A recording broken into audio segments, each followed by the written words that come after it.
ചന്ദ്രലേഖയിലേക്ക് എല്ലാവർക്കും സ്വാഗതം. നമ്മളൊരു പ്രതിസന്ധി വരുമ്പോൾ എനിക്ക് എന്തുകൊണ്ട് ഈ പ്രതിസന്ധി വന്നു എന്ന് ചിന്തിച്ച് ഒരുപാട് സമയം വേസ്റ്റ് ചെയ്യാറുണ്ട്. എന്നാൽ ഇതെങ്ങനെ തരണം ചെയ്യുന്നു എന്ന് ആലോചിക്കുന്നത് വളരെ ചുരുക്കമാണ്. നമുക്ക് ഒരു പ്രതിസന്ധി വരുമ്പോൾ അത് എങ്ങനെ തരണം ചെയ്യണം, അതിനുവേണ്ടി നമുക്ക് ഒരുപാട് എക്സ്പോഷർ വേണം, അതിന് നമുക്ക് ഒരുപാട് അറിവ് വേണം. ഇത്തരത്തിലുള്ള അറിവുകളും ടിപ്സും തരുന്ന ചന്ദ്രലേഖയുടെ ഒരു പുതിയ എപ്പിസോഡിലേക്ക് എല്ലാവർക്കും സ്വാഗതം. എന്തായാലും ഞങ്ങൾക്ക് വേണ്ടി ഉണ്ടാക്കി തരാൻ പോകുന്നത് കരിമീൻ കൊണ്ട്, നമ്മുടെ നാടൻ കരിമീൻ കൊണ്ട് ഒരു ഫിഷ് മോളി ഉണ്ടാക്കാമെന്ന് വിചാരിച്ചു.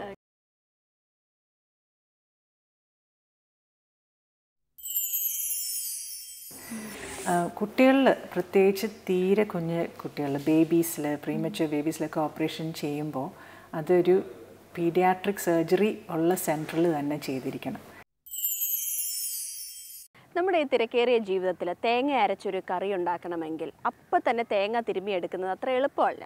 അപ്പോൾ നമ്മൾ പലരും എന്താ ചെയ്യുന്നതെന്ന് വെച്ചാൽ നേരത്തെ തന്നെ തേങ്ങ തിരുമ്മി ഫ്രിഡ്ജിൽ വെക്കും. അപ്പോൾ ഈ ഫ്രിഡ്ജിൽ നിന്നെടുത്ത തേങ്ങ അരയ്ക്കുമ്പോൾ ഒരു തരിതരിപ്പ് അനുഭവപ്പെടാറുണ്ട്. അപ്പോൾ ഈ തരിതരിപ്പ് ഇല്ലാതെ എങ്ങനെ തേങ്ങ അരച്ചെടുക്കാം എന്നുള്ളതാണ് ഞാൻ ഇനിയും പറഞ്ഞു തരാൻ പോകുന്നത്. തേങ്ങ അരയ്ക്കുന്ന സമയത്ത് ഒരല്പം ചൂടുവെള്ളം ചേർത്ത് അരച്ചു കഴിഞ്ഞാൽ തരിതരിപ്പ് ഇല്ലാതെ നമുക്ക് അരച്ചെടുക്കാൻ പറ്റും. ഇനി നമ്മൾ കാണാൻ പോകുന്നത് ഒരു കുക്കറി സെഗ്മെൻ്റാണ്.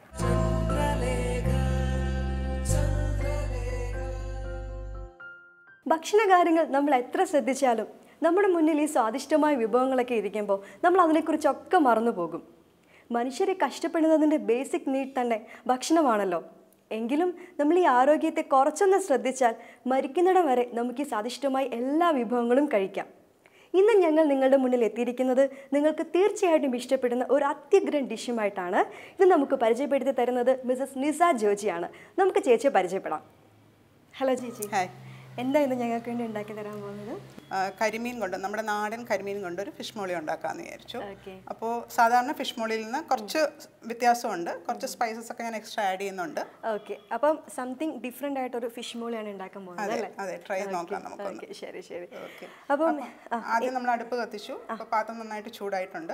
നമുക്ക് വെളിച്ചെണ്ണ, കോക്കനട്ട് ഓയിലാണ് ഇതിന് ഏറ്റവും നല്ലത്. ഓക്കെ, അപ്പം നമുക്ക് എല്ലാവർക്കും അറിയില്ല എങ്ങനെയാണ് ഫിഷ് മോളി ഉണ്ടാക്കുന്നതെന്ന്. അപ്പോൾ ഇൻഗ്രീഡിയൻസ് ഒന്ന് പരിചയപ്പെടുത്തി തരാമോ? പറയാം, കുഴപ്പമില്ല. അപ്പോൾ നമുക്ക് കോക്കനട്ട് ഓയിൽ വേണം, പിന്നെ സവാള വട്ടത്തിലരിഞ്ഞത് വേണം, പിന്നെ ജിഞ്ചർ ഗാർലിക് പേസ്റ്റ് വേണം, പിന്നെ ഞാൻ ഇന്നിപ്പോൾ യൂസ് ചെയ്തിരിക്കുന്ന കാന്താരി മുളകാണ്. അതിന് പകരം നമുക്ക് പച്ചമുളകായാലും മതി. പക്ഷേ ഇതിനൊരു വേറൊരു ടേസ്റ്റ് ആയിരിക്കും അല്ലേ? കാന്താരി മുളക് നല്ലതാണ്, പിന്നെ കൊളസ്ട്രോൾ ഒക്കെ ഉള്ളവർക്ക് നല്ല ഇതാണ്. കാന്താരി മുളക് കഴിച്ചാൽ അത് കൊളസ്ട്രോളിനൊക്കെ വളരെ നല്ലതാണ്. പിന്നെ നമ്മുടെ കറി ലീവ്സ്, ടൊമാറ്റോ സ്ലൈസ് ചെയ്തതുണ്ട്, പിന്നെ മഞ്ഞപ്പൊടി, പിന്നെ കുറച്ച് ഞാൻ പറഞ്ഞില്ല എക്സ്ട്രാ സ്പൈസസ് ഇതിനകത്ത് ആഡ് ചെയ്യുമെന്ന്. അപ്പോൾ അതിന് ഞാൻ ഏലക്ക ആഡ് ചെയ്യുന്നുണ്ട്, പിന്നെ കുറച്ച് ഉപ്പ്, പിന്നെ പെപ്പറും ഉണ്ട്, പിന്നെ 2 പാലുണ്ട്, 2ാം പാലും 1ാം പാലും. അപ്പോൾ ഇതിനകത്ത് മുളക് പൊടി അങ്ങനെയൊന്നും ഇല്ല, മുളക് പൊടി ഇല്ല. നല്ല യെല്ലോ കളർ ഇരിക്കുന്ന ഒരു ഫിഷ് മോളിയാണ്. ഫിഷ് മോളി സാധാരണ ആ കളറിലാണ് ഇരിക്കുന്നത്. ശരി, അപ്പോൾ നമുക്ക് ഉണ്ടാക്കാൻ തുടങ്ങാം.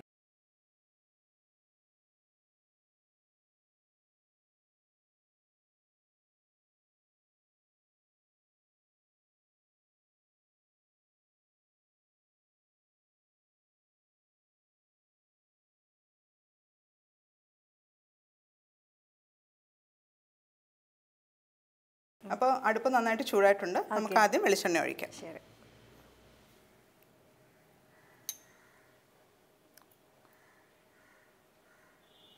കുറച്ച് എണ്ണ വേണം. ഇനി നമുക്ക് സവാള വട്ടത്തിലരിഞ്ഞത് വഴറ്റാൻ വേണ്ടിയിട്ടല്ലേ? അതെ, വഴറ്റാൻ വേണ്ടിയിട്ട് സവാള ആഡ് ചെയ്യാം ആദ്യം. ഇതിന് കടുക് പൊട്ടിക്കേണ്ട കാര്യമില്ല? ഇല്ല, കടുകിൻ്റെ ആവശ്യമില്ല ഇതിന്. ഇത് ഒരു ഒത്തിരി ബ്രൗൺ ആവണ്ട, എന്നാൽ നല്ലോണം വഴലവും വേണം. അതുവരെ നമുക്കതൊന്ന് വെയിറ്റ് ചെയ്യാം. അതൊന്ന് വഴന്ന് കിട്ടുന്നവരെ നമുക്കൊന്ന് വെയിറ്റ് ചെയ്യാം. കരിമീൻ അല്ലാണ്ട് വേറെ ഫിഷ് ഉപയോഗിക്കാമല്ലോ അല്ലേ? ഫിഷ് മോളി യൂസ് ചെയ്യാം, നമുക്ക് നെയ്മീൻ യൂസ് ചെയ്യാം.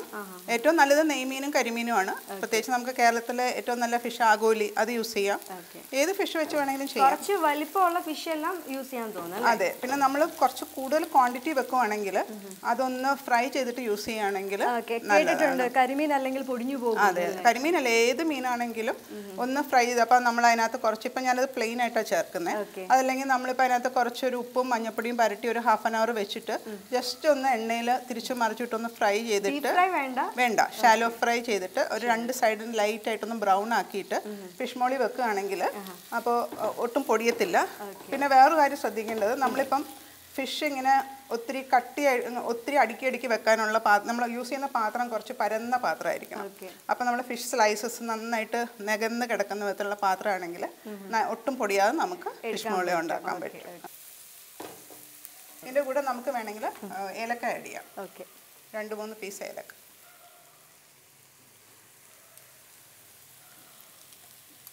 ആ ഒരു മണത്തിന് വേണ്ടിയിട്ടല്ലേ? ഒരു ഫ്ലേവറിന് വേണ്ടിയിട്ട് നല്ലൊരു ഫ്ലേവർ കിട്ടും ഏലക്ക ആഡ് ചെയ്യുമ്പോൾ. ഇനി നമുക്ക് ജിഞ്ചർ ഗാർലിക് പേസ്റ്റ് ഒന്ന് ആഡ് ചെയ്യാം. ഓക്കെ, നേരത്തെ പറഞ്ഞു സവാള ഒരുപാട് ബ്രൗൺ കളർ ആകണ്ട, ലൈറ്റ് ബ്രൗൺ ആയാൽ മതി. നമുക്ക് ജിഞ്ചർ ഗാർലിക് പേസ്റ്റ് ഇപ്പം ഞാനൊരു 2 കരിമീനാണ് യൂസ് ചെയ്യുന്നത്. അപ്പോൾ ഒരു 2 ടേബിൾ സ്പൂണോളം വേണം. ഇപ്പം ഞാൻ ടീസ്പൂൺ എടുത്തേക്കുന്നുണ്ട്, 4 ടീസ്പൂൺ എടുത്ത്. ടേബിൾ സ്പൂൺ ആകുമ്പോൾ 2 ടേബിൾ സ്പൂൺ മതി. ഓക്കെ. ഇതിൻ്റെ കൂടെ തന്നെ നമുക്ക് കുരുമുളക് ക്രഷ് പെപ്പറും ആഡ് ചെയ്യാം. ഇത്രയും നമുക്ക് ആഡ് ചെയ്യാം. ഇനി കറി ലീവ്സ് ആഡ് ചെയ്യാം.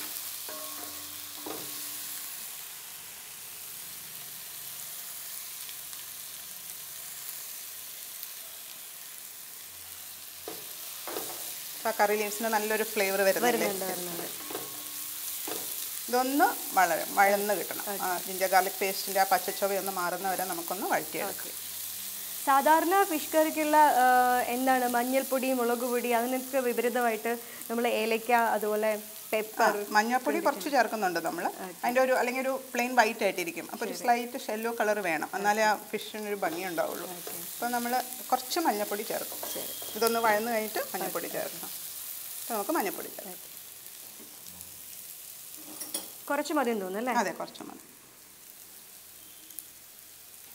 ഇനി നമുക്ക് വേണമെങ്കിൽ പാൽ ഒഴിച്ച് കഴിഞ്ഞിട്ട് ആവശ്യമുണ്ടെങ്കിൽ ചേർക്കാം.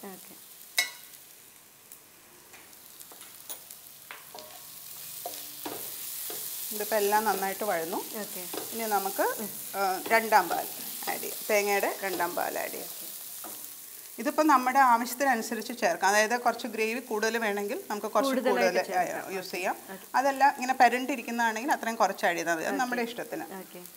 അപ്പം ഞാനിപ്പോൾ 2ാം പാൽ ആഡ് ചെയ്യാം. ഇതിപ്പോൾ നമ്മൾ എടുക്കുന്ന 2 കരിമീനാണ്. അപ്പോൾ അതിന് എത്ര തേങ്ങ? ഞാനിപ്പോൾ ഒരു തേങ്ങയുടെ പാലുണ്ട്.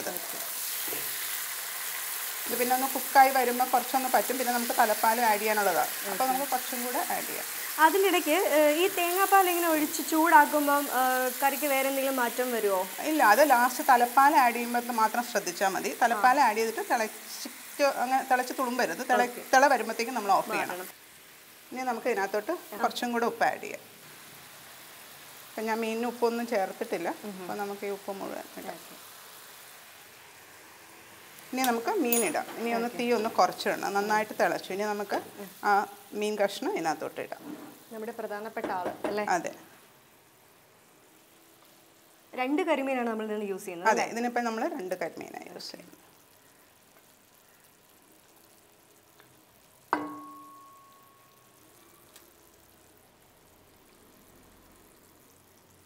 ഇനി ഇതിനകത്തോട്ട് നമുക്ക് കുറച്ച് ഗ്രേവി ഒന്ന് മുകളിൽ ഒഴിച്ച് കൊടുക്കണം. അല്ലെങ്കിൽ നമുക്ക് താഴെ മാത്രമേ അതിൻ്റെ ഇത് തിക്നെസ് അതിൻ്റെ ടേസ്റ്റൊക്കെ ഇത് അരപ്പ് പിടിച്ചൊന്ന് വേകാൻ വേണ്ടിയിട്ട് നമുക്ക് ഗ്രേവി കുറച്ച് മുകളിലോട്ട് ഒഴിച്ച് കൊടുക്കണം. ഇനി നമുക്കിത് അടച്ച് വെച്ചൊന്ന് വേവിക്കാം. ഏകദേശം എത്ര സമയം വേവിക്കേണ്ടി വരും? ഒരു 10 മിനിറ്റ്സ് വേവിച്ചാൽ മതി. അത്രയും മതി. അപ്പം ഇത് ഇടയ്ക്കൊന്ന് തിരിച്ചിട്ട് കൊടുക്കേണ്ട ആവശ്യമുണ്ടോ? അതെ, ഒരു സൈഡ് ഒന്ന് വെന്ത് കഴിയുമ്പോഴത്തേക്കും നമുക്കൊന്ന് തിരിച്ചിട്ട് കൊടുക്കാം. എല്ലാ സൈഡും ഒരുപോലെ വേവാൻ വേണ്ടി. അതെ അതെ അതെ. ഫിഷിൻ്റെയും മസാലയുടെ ഒക്കെ ഉള്ള ഒരു മണം വരുന്നുണ്ട്.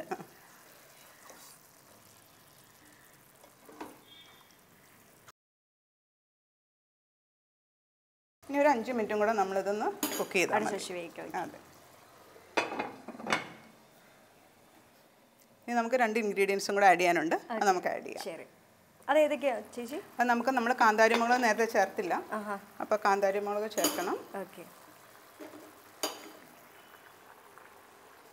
ഇത് നമുക്ക് വഴറ്റിയും ചേർക്കാം. അതെല്ലാം ഫ്രഷ് ആയിട്ടാകുമ്പോൾ അതിൻ്റെ നല്ല ഫ്ലേവർ കിട്ടും. അപ്പോൾ അതുകൊണ്ട് നമ്മൾ വേറെ എരിവിന് വേറെ മുളക് പൊടിയും ഒന്നും ചേർക്കുന്നില്ല. അപ്പോൾ ഈ കാന്താരി മുളക് മുഴുവൻ ഞാൻ ചേർക്കും അതിനകത്ത്. പച്ചമുളകിന്റെ പോലല്ല, വേറൊരു ടേസ്റ്റും കൂടി ആയിരിക്കും അല്ലേ? അതെ. ഇനി നമുക്ക് ഞാനകത്ത് കുറച്ച് പെരുംജീരക പൊടിയും കൂടെ ആഡ് ചെയ്യുന്നുണ്ട്. ഓക്കെ. അതിന് നല്ലൊരു സ്മെല്ല് കിട്ടും. മീനിന് പോകുന്ന ഒരു സ്പൈസാണ് പെരുംജീരക പൊടി. അത് നമുക്ക് ആഡ് ചെയ്യാം. അത് വളരെ കുറച്ച് മതി.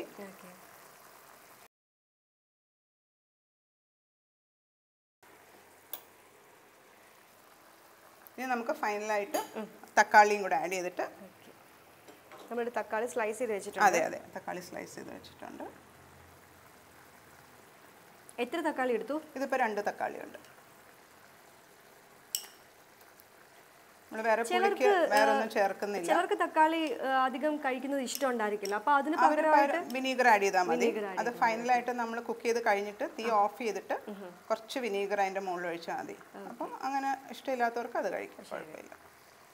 കുടംപുളിയൊക്കെ ചേർത്താൽ വേറൊരു ടേസ്റ്റ് ആയി പോകും അല്ലേ? ഫിഷ് മോളിക്ക് നമ്മൾ കുടംപുളി ചേർക്കത്തില്ല.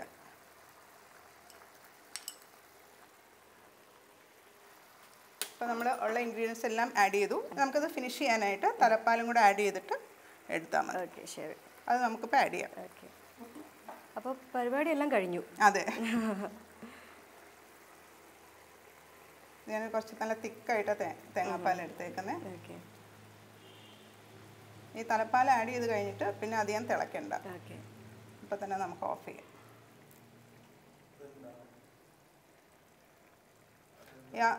ടൊമാറ്റോ ഒക്കെ നമ്മൾ കുറച്ച് നേരം മൂടി വെക്കുമ്പോൾ ആ തീയിലിരുന്ന് വെന്തോളും. ആ വേവ് മതി ശരിക്കും ടൊമാറ്റോ വയ്ക്കാൻ. അപ്പോൾ നമുക്കിത് ഓഫ് ചെയ്യാം. ഓക്കെ. അപ്പോൾ നമ്മുടെ ഫിഷ് മോളി റെഡി ആയിട്ടുണ്ട്. ഓക്കെ, ഇത് നമുക്ക് അപ്പത്തിൻ്റെ കൂടെയാണ് ഏറ്റവും നല്ലത് കഴിക്കാനായിട്ട്. പാലപ്പവും ഫിഷ് മോളി നല്ലതാണ്. ഇനി നമുക്കൊന്നൊരു പ്ലേറ്റിൽ ഇതൊന്ന് ഗാർണിഷ് ചെയ്തെടുക്കാം. ഓക്കെ. ഓക്കെ, അപ്പോൾ ട്രൈ ചെയ്തോളൂ കേട്ടോ.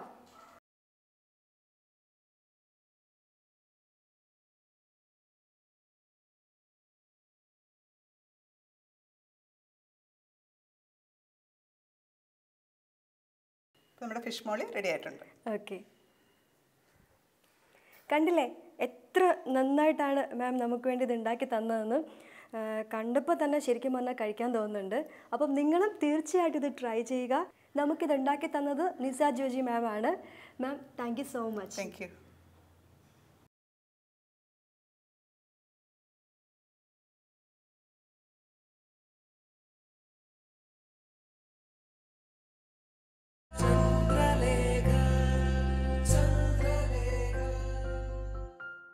കുട്ടികളിൽ ഹെർണിയ പോലുള്ള രോഗം വന്നാൽ അതിന് എങ്ങനെ സമീപിക്കണം, അല്ലെങ്കിൽ എന്തൊക്കെ പ്രിക്കോഷൻസ് എടുക്കണം എന്നുള്ളത് നമുക്കറിയാം ചന്ദ്രലേഖയുടെ അടുത്ത സെഗ്മെൻറ്റിൽ.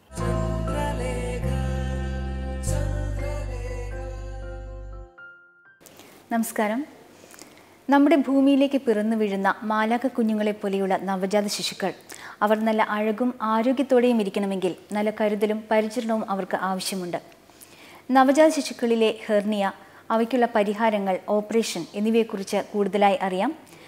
Aster മെഡിസിറ്റിയിലെ doctor അനുപോൾ നമ്മോടൊപ്പമുണ്ട്. ഡോക്ടറിനോട് തന്നെ നമുക്ക് കൂടുതൽ കാര്യങ്ങൾ ചോദിച്ചറിയാം. നമസ്കാരം ഡോക്ടർ. നമസ്കാരം. ഡോക്ടർ, പലപ്പോഴും കുട്ടികളിലുണ്ടാകുന്ന പല അസുഖങ്ങളും നമ്മൾ വളരെ വൈകിയായിരിക്കും തിരിച്ചറിയുക. ഹെർണിയ എന്നൊരു അസുഖം എങ്ങനെയാണ് കുട്ടികളുണ്ടെന്ന് നമുക്ക് തിരിച്ചറിയാൻ സാധിക്കുക? ഹെർണിയ എന്ന് പറയുന്നത് കുടൽ ഒരു ഡിഫക്റ്റിൽ കൂടെ തള്ളി വരുന്നതായിട്ടാണ്. അപ്പോൾ കുട്ടികളിൽ പല തരത്തിലുള്ള ഹെർണിയ ഉണ്ടാവാം. ഒന്നാമത് ഈ പൊക്കിളിൻ്റെ ഭാഗത്ത്, അത് ഒത്തിരി പിള്ളേർക്ക് ജനിക്കുമ്പോൾ കാണുന്നതാണ്. പൊക്കിളിങ്ങനെ തള്ളി നിൽക്കുന്നതായിട്ട്. അത് എന്താ ശരിക്കും ഉണ്ടാകുന്നതെന്ന് വെച്ചാൽ അവിടെ ഒരു മസിൽ ഡിഫക്റ്റ് ഉണ്ട്. ആ ഒരു ചെറിയ ഓട്ടയിൽ കൂടെ കുടലിങ്ങനെ തള്ളി വരുന്നതാണ് കാണുന്നത്. അപ്പം അതൊരു വളരെ കോമൺ ആയിട്ട് കാണുന്ന ഒരു ഹെർണിയാണ്. പിന്നെ ഉണ്ടാകുന്നത് ഈ ഒടിയിൽ ഇതേപോലെ തന്നെ കുടൽ തള്ളി വരും. അതും അവിടെ ഒരു ഡിഫക്റ്റ് ഉണ്ടാകുമ്പോഴാണ് അത് ഈ തള്ളി വരുന്നത്. അപ്പോൾ ഈ 2 തരത്തിലുള്ള ഹെർണിയാണ് പിള്ളേരിൽ വളരെ കോമൺ ആയിട്ട് കാണാൻ പറ്റുന്നത്. ഇത് രണ്ടിനും വളരെ വ്യത്യാസമായിട്ടാണ് അതിൻ്റെ ട്രീറ്റ്മെൻറ്റ്. അപ്പോൾ ഇതിന് രണ്ടിനെ പറ്റിയാണ് നമ്മളിന്ന് കൂടുതൽ സംസാരിക്കാൻ പുറമെ കാണാൻ പറ്റും. അപ്പോൾ പിള്ളേരിൽ പൊക്കിൾ തള്ളി വരുന്നതായിട്ട് കാണുവാണെങ്കിൽ, അല്ലെങ്കിൽ ഒടിയിൽ ഇങ്ങനെ ബൾജ് ചെയ്ത് നിൽക്കുന്നതായിട്ട് കാണുവാണെങ്കിൽ തന്നെയാണ് നമ്മൾ ഹെർണിയ. അല്ലാതെ അവർക്ക് വേദനയോ അങ്ങനെയുള്ള പ്രോബ്ലങ്ങളൊന്നും ഉണ്ടാവില്ല? ഈ ഒരു പ്രശ്നം തള്ളി നിൽക്കുന്നു കാണുമ്പോഴുള്ള ഒരു പ്രത്യേകത അല്ലാതെ വേദനയൊന്നും കുട്ടികൾക്ക് ഉണ്ടാവില്ലേ? വേദന ചിലപ്പോൾ ഉണ്ടായേക്കാം, പക്ഷെ തീരെ കുഞ്ഞു പിള്ളേരാണെങ്കിൽ നമ്മളോട് അവർക്ക് പറയാൻ പറ്റുന്നില്ലല്ലോ. പക്ഷേ ഈ പൊക്കിളിലെ ഹെർണിയ കൊണ്ട് സാധാരണ അങ്ങനെ വേദനയൊന്നും കാണാറില്ല. ഒടിയിലെ ഹേർണിയം കൊണ്ടും അങ്ങനെ കൂടുതൽ വേദനയായിട്ടല്ല അവരെ ഇങ്ങനെ അവർ പ്രസൻറ്റ് ചെയ്യുന്നത്. സാധാരണ ആ ബൾജ് ചെയ്ത് കാണുന്നതാണ് നമ്മൾ കാണുന്നത്. ഇതിന് വേണ്ടി ഒരു ഓപ്പറേഷൻ ചെയ്യുമ്പോൾ അത് ഏതൊരു തീരെ ചെറിയ കുട്ടികൾക്ക് ഈ ഹെർണിയ ഓപ്പറേഷൻ ചെയ്യാറുണ്ടോ?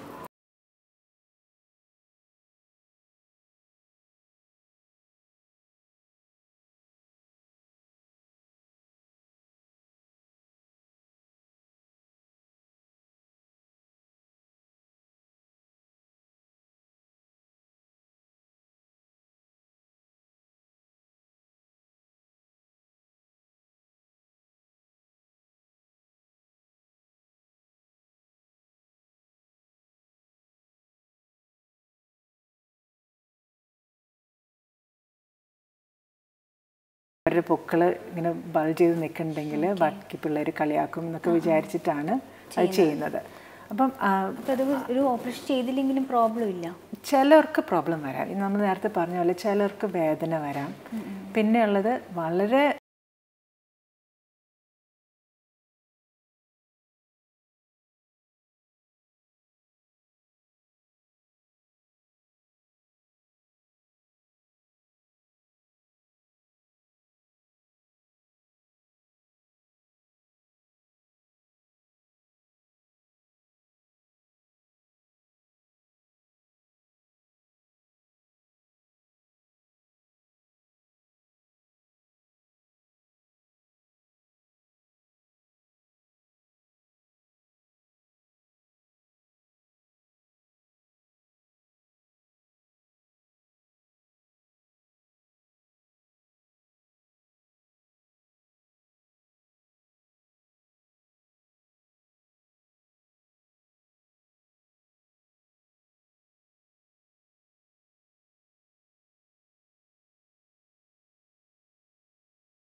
ഓപ്പൺ ആയിട്ട് തന്നെയാണ് ചെയ്യുന്നത്.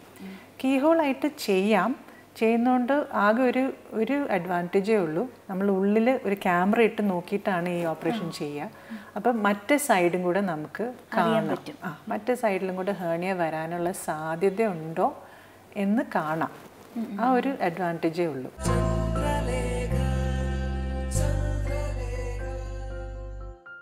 എന്തുകൊണ്ടാണ് ഈ ഒരു ഹെർണിയ വരുന്നത്? എങ്ങനെയാണ്? പലർക്കുള്ള ഒരു സംശയമായിരിക്കാം. ഹെർണിയ എന്ന് കേൾക്കുന്നുണ്ട്, പക്ഷെ അത് എന്തുകൊണ്ടാണ് അത് വരുന്നത്? നമുക്ക് ജന്മന ഉണ്ടാവുന്ന ഒരു ഡിഫക്റ്റ് എന്ന് വേണമെങ്കിൽ പറയാം. എല്ലാവർക്കും ബേബീസ് ഉണ്ടാവുമ്പോൾ, അതായത് ഡെവലപ്പ് ചെയ്ത് വരുമ്പോൾ അവർക്ക് ഈ വയറും ഒടിയും തമ്മിലൊരു കണക്ഷൻ ഉണ്ട്. അത് മിക്കവർക്കും അത് തന്നെ അടഞ്ഞു പോകും. ചില പിള്ളേർക്ക് എന്താ കാരണം എന്ന് നമുക്കറിയില്ല. ചില പിള്ളേർക്ക് അത് ഓപ്പണായിട്ട് തന്നെ ഇരിക്കും. അപ്പോൾ കുടൽ, അതായത് വയറ്റിനുള്ളിലുള്ള എന്താണെങ്കിലും കുടൽ അതിന് ആ കണക്ഷനിൽ കൂടെ താഴെ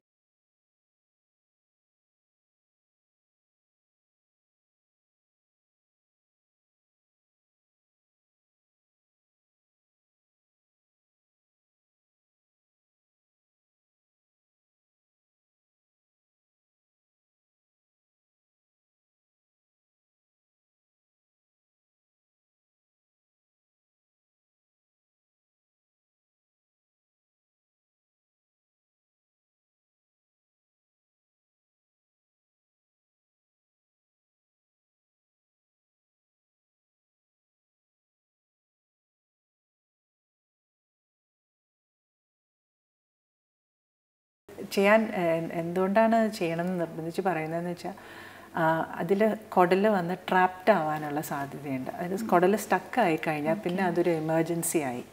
കുടൽ അതിൽ സ്റ്റക്കായി കഴിഞ്ഞാൽ ഒന്നാമത് ഒബ്സ്ട്രക്ഷൻ വരും, ഛർദി വരും, വയറ് വീർക്കും. പിന്നെ ആ കുടൽ സ്റ്റക്കായി തന്നെ ഇരിക്കുകയാണെങ്കിൽ അതിൻ്റെ ബ്ലഡ് സപ്ലൈ, അതിലേക്കുള്ള രക്തോട്ടം കുറഞ്ഞിട്ട് ആ കുടൽ അതിൻ്റെ ഉള്ളിലിരുന്ന് ഡെഡ് ആവും. അപ്പം അതൊക്കെ ആവുന്നതിന് മുമ്പ് ഇത് ട്രീറ്റ് ചെയ്യണം. ഇപ്പോൾ ഒരു കുട്ടിക്കൊരു ഹേർണിയ ഉണ്ടെന്ന് അറിയാം, എന്നിട്ട് അത് പെട്ടെന്ന് ഒരു ദിവസം അത് കൂടുതൽ വീർത്ത് കാണുന്നു, കുട്ടി ഛർദ്ദിക്കാൻ തുടങ്ങുന്നു, വേദന ഉണ്ടാകുന്നു, ഇതൊക്കെയാണെങ്കിൽ ഉടനെ തന്നെ എമർജൻസി ഡിപ്പാർട്ട്മെൻറ്റിലേക്ക് കൊണ്ടുപോകണം. പൊക്കിളിൽ വരുന്ന ഹെർണിയ പലപ്പോഴും ഇനി കമഴ്ത്തി കിടത്തി ഒരു 2 വർഷം കഴിയുമ്പോൾ മാറുമെന്ന് കേൾക്കുന്നുണ്ട്. തീർച്ചയായും ആ ഒരു രീതിയിലേക്ക് മാറിക്കോളൂ. 2 വർഷം കഴിയുമ്പോൾ അത് തന്നെ മാറുമെന്ന് പറയുന്നുണ്ട്. 2 വയസ്സാവുന്നതിന് മുമ്പേ മാറുന്നതായിട്ടാണ് നമ്മൾ കാണുന്നത്. ശരിക്കും ഒരു സർജറിയുടെ ആവശ്യമില്ല അത്തരത്തിലുള്ളവർ, മിക്കതിനും ആവശ്യമില്ല. ആദ്യത്തെ ഒരു സ്റ്റേജിലാണെങ്കിൽ ഒരു മെഡിസിൻ കൊണ്ട് സർജറി ഒഴിവാക്കിക്കൊണ്ട് ഒരു ട്രീറ്റ്മെൻറ്റ് പറ്റുമോ? ഇല്ല, പറ്റില്ല. ഒടിയിൽ വരുന്ന ഹേർണിയ സർജറി ചെയ്താലേ മാറുള്ളൂ, തന്നെ മാറുന്ന അസുഖം അല്ലാതെ. മെഡിസിൻ കൊണ്ട് മാറുന്നൊരു ഇല്ല, സർജറി തന്നെയാണ് അതിൻ്റെ ഒരു സർജറി തന്നെ വേണ്ടി വരും. ഡോക്ടർ, പലപ്പോഴും പേരൻസിൻ്റെ ഭാഗത്തുനിന്ന് വരുന്നത് കുട്ടികൾക്ക് ഒരു ഓപ്പറേഷൻ കേൾക്കുമ്പോൾ ആദ്യം തന്നെ പേടിയായിരിക്കും. തീർച്ചയായും ആ ഒരു ഓപ്പറേഷൻ ഒഴിവാക്കാൻ വേണ്ടി അവർ ചിലപ്പോൾ ആയുർവേദം അല്ലെങ്കിൽ ഹോമിയോ കാണിച്ചിട്ട് ഇങ്ങനെ നടക്കും. ശരിക്കും ഒരു ഓപ്പറേഷന് ഒരു ഭയം എല്ലാ പേരൻസും തന്നെ ഉണ്ട്. ശരിക്കും ഈ ഇത്തരത്തിലുള്ളൊരു ഓപ്പറേഷൻ വളരെയധികം റിസ്കി ആണോ, അല്ലെങ്കിൽ സീരിയസ് ആയിട്ടുള്ളൊരു ഓപ്പറേഷനാണോ ഇത്? നമ്മൾ കുട്ടികളിൽ ഓപ്പറേഷൻ ചെയ്യുമ്പോൾ നമ്മൾ എപ്പോഴും അത് വളരെ സീരിയസ് ആയിട്ട് തന്നെയാണ് നമ്മൾ എടുക്കാറ്. എത്ര ചെറിയ ഓപ്പറേഷൻ ആണെങ്കിലും നമ്മൾ അതിന് വേണ്ട ഗൗരവം കൊടുത്തിട്ടാണ് നമ്മൾ ചെയ്യുന്നത്. കുട്ടികളിൽ പ്രത്യേകിച്ച് തീരെ കുഞ്ഞ് കുട്ടികളിൽ ബേബീസിൽ, പ്രീമച്വർ ബേബീസിലൊക്കെ ഓപ്പറേഷൻ ചെയ്യുമ്പോൾ അതൊരു പീഡിയാട്രിക് സർജറി ഉള്ള സെൻറ്ററിൽ തന്നെ ചെയ്തിരിക്കണം. കാരണം അവിടെ ഒരു പീഡിയാട്രിക് അനസ്തീസിയ സ്പെഷ്യലിസ്റ്റും ഉണ്ടാവും മിക്കവാറും. അപ്പം സർജറി ചെയ്യുന്നതിൽ അത്രയും തന്നെ ഇമ്പോർട്ടൻസ് ഉണ്ട് അനസ്തീസിയ കൊടുക്കുന്നതിൽ. ഈ ഓപ്പറേഷൻസ് എല്ലാം കുട്ടികളെ ഫുള്ളായിട്ട് മയക്കിയിട്ട് വേണം ചെയ്യാനായിട്ട്. അപ്പം കാര്യം എല്ലാം ചെറുതാണല്ലോ പിള്ളേരാകുമ്പോൾ. അപ്പോൾ അവരുടെ ശ്വാസകോശം എല്ലാം ചെറുതായിരിക്കും. അപ്പം അതിനെയൊക്കെ മാനേജ് ചെയ്യാൻ പരിചയമുള്ള കഴിവുള്ള എക്സ്പേർട്സ് വേണം ഇത് ചെയ്യാനായിട്ട്. അപ്പോൾ നല്ലൊരു പീഡിയാട്രിക് സർജറി, പീഡിയാട്രിക് അനസ്തീസിയ ഉള്ള സെൻറ്ററിൽ ചെയ്യുവാണെങ്കിൽ ഇങ്ങനത്തെ ഓപ്പറേഷൻസ് കൊണ്ട് അങ്ങനെ അധികം ഭയപ്പെടാനൊന്നുമില്ല. എന്ന് വെച്ചാൽ നമ്മളിത് എല്ലാ ദിവസവും ചെയ്യുന്നതാണ്, ഇത് ചെയ്ത് പരിചയമുള്ളതാണ്. അത്രയും ഞാൻ പറയുള്ളൂ. ഇപ്പോൾ കുട്ടികൾക്ക് ഓപ്പറേഷൻ ചെയ്യുന്ന ആർക്കും ഓപ്പറേഷൻ ചെയ്താലും റിസ്ക് ഇല്ലാത്ത ഒരു ഓപ്പറേഷനും ഇല്ല. എല്ലാ ഓപ്പറേഷനും ഒരു ചെറിയ റിസ്ക് ഉണ്ട്. പക്ഷേ ഈ ഹേർണിയൊക്കെ നമ്മൾ കാണുമ്പോൾ തന്നെ അത് ആ എമർജൻസി ആവുന്നതിന് മുമ്പ് അത് റെക്കഗ്നൈസ് ചെയ്യുമ്പോൾ തന്നെ ഓപ്പറേഷൻ ചെയ്യുവാണെങ്കിൽ അതിൻ്റെ റിസ്ക് കുറവായിരിക്കും. പിന്നെ ഞാൻ നേരത്തെ പറഞ്ഞ പോലെ ഈ ഗ്രോയിനിലുണ്ടാവുന്ന, അതായത് ഒടിയിലുണ്ടാവുന്ന ഹേർണിയ ഒന്നും മരുന്ന് കൊണ്ടൊന്നും മാറില്ല. അതുകൊണ്ട് ആയുർവേദവും ഹോമിയോപ്പത്തി ചെയ്താലൊന്നും അത് മാറാൻ പോകുന്നില്ല. അതിന് ഓപ്പറേഷൻ തന്നെ വേണം. ഡോക്ടർ, ഈ പ്രഗ്നൻസി സ്റ്റേജിൽ തന്നെ ഇപ്പോൾ ഇത്തരം ഹെർണിയകൾ വരാതിരിക്കാൻ വേറെ ഏതെങ്കിലും കെയറിങ് എടുക്കാൻ പറ്റുന്നുണ്ടോ? പറ്റുമോ? ഇല്ല, നമുക്കൊന്നും ഇത് പ്രിവെൻറ്റ് ചെയ്യാനായിട്ട് നമുക്കൊന്നും ചെയ്യാൻ പറ്റില്ല. അത് ചിലർക്കുണ്ടാവും, ചിലർക്കുണ്ടാവില്ല. അത് പ്രഗ്നൻസിയുടെ സമയത്ത് ചെയ്യുന്നത് ഒന്നും അതിനെ എഫക്റ്റ് ചെയ്യുന്നില്ല. ഞാൻ പറഞ്ഞ പോലെ പ്രീമച്യൂർ ആയിട്ടുള്ള ബേബീസിന് ഇത് കൂടുതൽ കാണും. പ്രീമച്യൂർ ബേബീസിന് ഇതിന് കൂടുതൽ ചാൻസ് ഉണ്ട്. ഡോക്ടർ, ഇപ്പോൾ ഇത്രയും സമയം കൊണ്ട് പ്രേക്ഷകർക്ക് എല്ലാവർക്കും ഹെർണിയ എന്താണെന്നും കുട്ടികൾക്ക് ഹെർണിയ വന്നാൽ എന്തൊക്കെ സർജറി ഉണ്ടെന്നും ആ സർജറി അത്ര പേടിക്കേണ്ടതില്ലെന്നും ഒക്കെ വളരെയധികം വ്യക്തമാക്കി തന്നു. വിലയേറിയ സമയം ഞങ്ങൾക്ക് വേണ്ടി ചിലവഴിച്ചതിന് നന്ദി. നമസ്കാരം. നമസ്കാരം.